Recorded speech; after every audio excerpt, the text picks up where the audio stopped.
Class 8 chapter है आपका 15। तो चैप्टर नंबर 15 में हम सीखेंगे इंट्रोडक्शन टू ग्राफ का परिचय। तो देखिए ग्राफ का परिचय के बारे में हम सीखेंगे। देखिए आपको मैंने सिखाया भी है एक्स एक्सिस वाई एक्सिस, तो हम एक्सिस के बारे में सीखेंगे, अक्ष के बारे में। देखिए एक्स एक्सिस को अब्सिस कहते हैं, इसे हिंदी में बोलते हैं भुज। इसका ये मैंने मीनिंग लिख दिया। एक्सिस पे जो पॉइंट होएगा उसे हम अब्सिस बोलेंगे और इसे हिंदी में कहेंगे भुज। दूसरा होता है हमारा वाई एक्सिस। वाई एक्सिस को ऑर्डिनेट बोला जाता है। जो वाई एक्सिस पे जो पॉइंट होएगा उसे ऑर्डिनेट बोलेंगे, इसे कहते हैं कोऑर्डिनेट। देखिए कोऑर्डिनेट यानी कि कोऑर्डिनेट माने आपको निर्देशांक मिलेंगे, किसी पॉइंट पे मिलेंगे। जैसे कि हमारा ए पॉइंट है, ए पॉइंट पे इस तरीके से मिलेंगे। पहला वाला जो है आपका एक्स एक्सिस है, दूसरा वाई एक्सिस है। तो इसमें आपसे पूछा जाएगा कि अब्सिस बताइए, अब्सिस कौन सा है? तो अब्सिस वाला पॉइंट जो है आपका 3 है, दूसरा ऑर्डिनेट वाला पॉइंट कितना आपका 4 है। तो ये समझ में आया आपके एक्स एक्सिस और वाई एक्सिस के पॉइंट। अब इसे हम ग्राफ के माध्यम से सीखेंगे कि ग्राफ में किस तरीके से दिखलाते हैं। देखिए ग्राफ में जो होता है हमारा इस तरीके से ग्राफ होता है, जिसमें क्वाड्रेंट में होता है डिवाइड।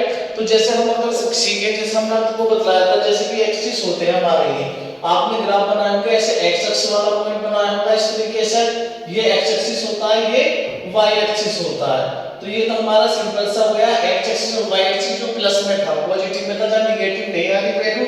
तो ये हमारा पूरा ग्राफ होता है जिसमें हमें क्वाड्रेंट में डिवाइड होता है। जैसे फर्स्ट क्वाड्रेंट, ये सेकंड क्वाड्रेंट, ये थर्ड क्वाड्रेंट, ये फोर्थ क्वाड्रेंट। तो फर्स्ट क्वाड्रेंट में प्लस प्लस की वैल्यू होती है और सेकंड क्वाड्रेंट में माइनस एक्स की वैल्यू माइनस होगी, दूसरी आपकी वाई वाली वैल्यू प्लस की होगी। तो इस तरीके से आपकी वैल्यू आती चली जाती है। तो हम देखेंगे, हमने सीखा था एक्स एक्सिस और वाई एक्सिस की सिंपल सा ग्राफ था, इसमें पॉजिटिव वैल्यू आपने देखी थी और ये आपका पूरा ग्राफ है जो आपको सीखना है। तो ये वाला आपका क्वाड्रेंट में डिवाइड हो जाता है। इसी को अगर हम इस तरीके से बढ़ा दिए तो ये क्वाड्रेंट में बन जाता है। जैसे मैंने हां दर्शाया गया फर्स्ट सेकंड थर्ड फोर्थ, तो इस तरीके से ये बन जाता है। तो एक्स एक्सिस पे हम जब बनाते तो प्लस प्लस के पॉइंट आते थे, आप देखेंगे हम प्लस प्लस के आते हैं, तो ये प्लस प्लस के होंगे, वो नीचे भी प्लस प्लस के आएंगे।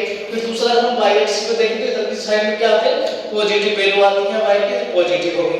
नीचे की साइड में आएगी माइनस, ऐसे एक्स की आएगी पॉजिटिव आएगी, इधर कैसे आएगी नेगेटिव आएगी। तो उसी के इस पर आपको यहां पर y का आएगा प्लस का है, x प्लस का, तो प्लस प्लस हो गए फर्स्ट क्वाड्रेंट में। ऐसे सेकंड क्वाड्रेंट में हो गए, सेकंड क्वाड्रेंट में क्या होता है y माइनस का होता है, तो वो x माइनस का होता है, तो ये माइनस का हो गया। y का आएगा प्लस का, तो ये प्लस का होगा। थर्ड क्वाड्रेंट में क्या होता है, दोनों क्या हो जाते हैं माइनस हो जाते हैं, x भी और y वैल्यू भी। ऐसे आपका ये फोर्थ क्वाड्रेंट है, फोर्थ क्वाड्रेंट में देखिए ये माइनस, ये क्या होगी प्लस होगी। तो इस क्वाड्रेंट को आप सही से समझेंगे कि एक्स एक्सिस और वाई एक्सिस पे क्वाड्रेंट कैसे हैं। कल इनके हम पॉइंट रखना सीखेंगे कि पॉइंट को किस तरीके से हम ग्राफ को दर्शाते हैं। Thank you class.